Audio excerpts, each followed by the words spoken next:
Did anyone notice the US federal debt crossed $40 trillion earlier this month? It's a staggering number. But what really caught my attention wasn't just the size of the debt, it was the reaction in the bond market. For the first time in a long time, we're hearing a phrase that had largely disappeared from the conversation: bond vigilantes. That's a term used to describe bond investors who push back against government fiscal policies they believe could lead to higher inflation, more borrowing, or higher interest rates. And lately, they've been making their voices heard. We've seen long-term treasury yields move higher, while investors have also moved into assets such as gold and Bitcoin. Gold has had a remarkable August, while Bitcoin recently moved above $80,000. That's up more than 28% so far in August, with its biggest monthly gain since November 2024. So why does any of this matter to your portfolio? Because I believe we're watching an evolution in how portfolios need to be constructed. For decades, the traditional 60-40 portfolio, 60% public equities and 40% bonds, was considered the foundation of a diversified portfolio. When I entered this industry in 1994, that approach made a lot of sense. Stocks and bonds tended to behave differently, giving investors an important source of diversification. But the investment landscape has changed.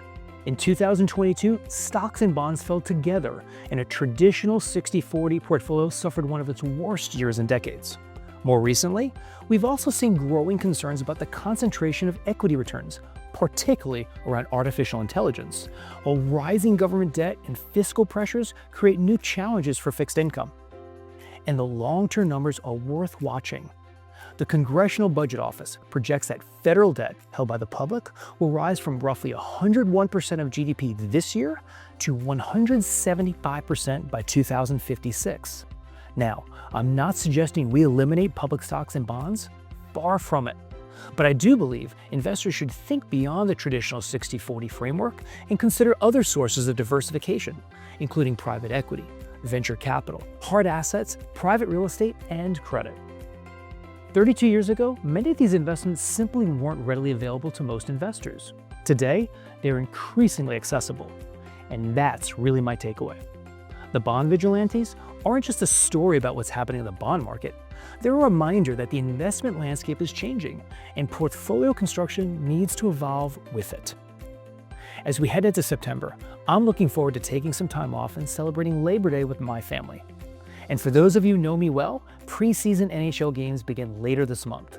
I can already feel the cooler temperatures coming around the bend. Enjoy your Labor Day weekend, and I'll see you back here in late September.